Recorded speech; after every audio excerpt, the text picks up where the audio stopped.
Enzo Recto, kalaban ang katiwalian at kasinungalingan, kakampi sa katotohanan at kabutihan. Mabuti pa si Tito Soto, mga kabunyog. Mabuti pa si Tito Soto. Bakit?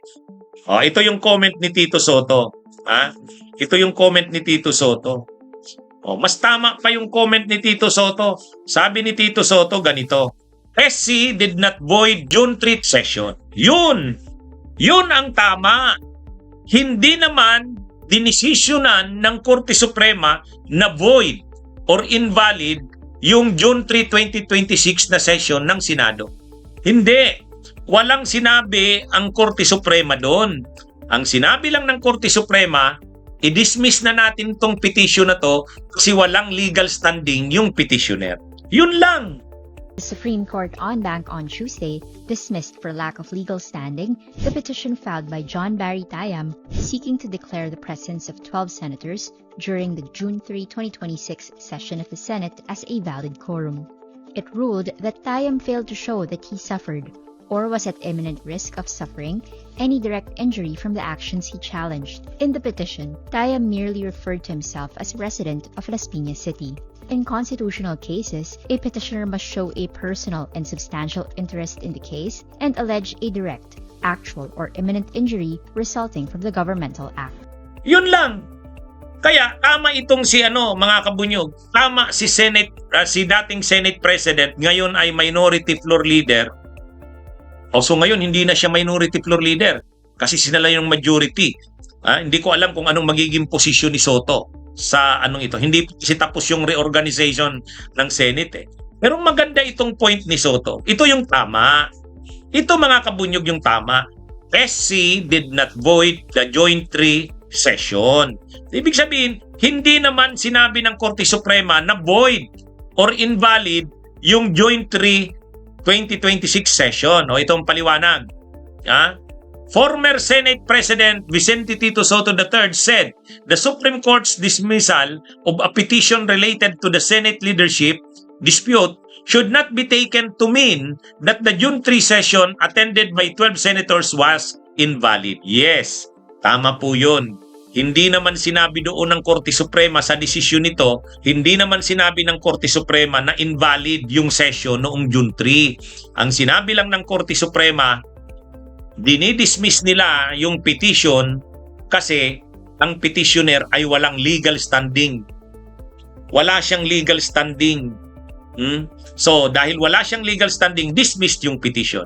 Pero hindi nag-touch ang Supreme Court sa issue ng validity, legality ng June 3 session. Hindi sinabi ng Korte Suprema yon. Kaya itong mga DDS, kasama na si Harry Roque, na nagsasabing void daw, sinabi daw ng Korte Suprema na void yung June 3 session ng Senado, yung grupo nila Gatchalian, hindi totoo yun. Walang ganung pronouncement o sinabi ang Korte Suprema. Kaya mabuti pa si Soto kaysa kay Harry Roque. Mga kabunyog? Mabuti pa si Soto kaysa kay Harry Roque. Mas may pa itong mga kabunyog. Mas tama pa itong observation ni dating Senate President Soto. Pero si Harry Roque, anong sabi ni Harry Roque? Ayan, hindi binasbasan ng Korte Suprema yung BBM Senate. Pahiya daw, pinulot daw sa kangkungan yung mga legal experts na nagsasabing valid, legal yung Senado na sa pamumuno nila Gatchalian. Ayan mga kabunyog, mga kababayan. No interference from the Supreme Court. Actually, pinili ng Supreme Court na wag mag-touch dun sa issue. Ayaw ng Supreme Court kasi nga may doctrine of separation of powers tayo eh. Ang judiciary separate sa executive at sa legislative. Co-equal branches yan. Yung tungkol sa usapin ng Senado, ng Kongreso, yun, kung ano ba dapat ang mangyari sa kanila, sila ang magde-decide niyan. Sino ba ang dapat mag-Senate President o mag-leader? Sila ang magde-decide niyan. Hindi pwedeng sabihin yan ng Korte Suprema na sino ang dapat na Senate President. Wala yun. Hindi pwedeng pakialaman yan ng Korte Suprema.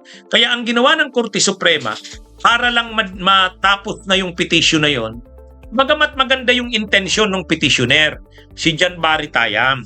Maganda yung intensyon niya. Gusto niya nang matapos na yung issue na yan, kaya lumapit siya sa Korte Suprema para yung Korte Suprema ang mag-declare. Ang Korte Suprema naman, mas pinili, wag tayong makialam dyan. Political question yan. Hayaan nating sila ang mag-resolve niyan. O di pa paano pala tong petition na to?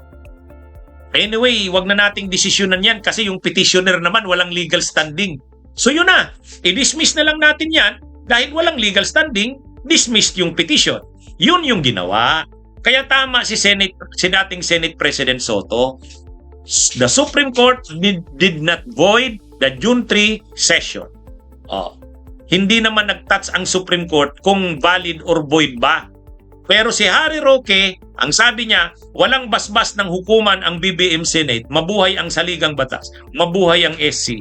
Ay, matindi si Roque. Tapos sabi ni Roque, pahiya lahat ng legal experts kuno na nagsabi na ang BBM Senate ang legal, kangkungan kayo. Lawyer yan lawyer yan. Pero itong si Soto, hindi lawyer, mas tama yung comment. Mas tama yung comment ni Soto. Sabi ni Soto, hindi naman nag-touch ang Supreme Court kung void or valid.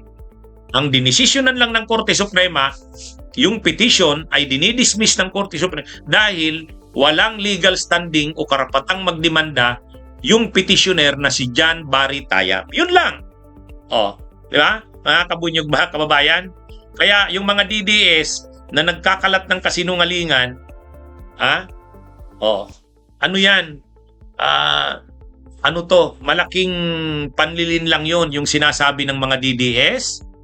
Ang sabi ng mga DDS, iyak na naman daw ang kampo ni Gatchalian at ng kampo ng mga kakampi nila Lacson, yung bagong mayorya ngayon ng Senado, kasi daw nagdesisyon na ang Korte Suprema kontra sa grupo ni Gatchalian. Hindi naman kontra sa grupo ni Gatchalian or ni Soto ang dinesisyonan. Hindi, ganito yan mga kabunyog. I-explain ko anong nangyari doon. May isang school teacher nga na nag-file ng petition. Si John Barry Tayam. Ngayon, anong gagawin ng Korte Suprema? Paano nila a-addressan yung petition? Mas pinili ng Korte Suprema, wag na natin desisyonan yan. Hayaan natin ang Senado i-resolve yung issue nila. Kaya lang, anong mangyayari doon sa petition? Ang naisip ng Korte Suprema, i-dismiss na lang natin kasi wala namang legal standing yung petitioner. So yun na lang ang gamitin nating rason sa pag-dismiss. Di ba? So yun ang ginawa. Ganun lang yun. Hindi nag-touch ang Korte Suprema sa issue ng valid ba o void? Valid ba o void yung nangyaring session ng June 3? May quorum ba talaga o wala? Hindi. Bakit hindi nag-touch ang Korte Suprema? Separation of powers. Irespeto natin yung Senado. Irespeto kung ano yung desisyon nila.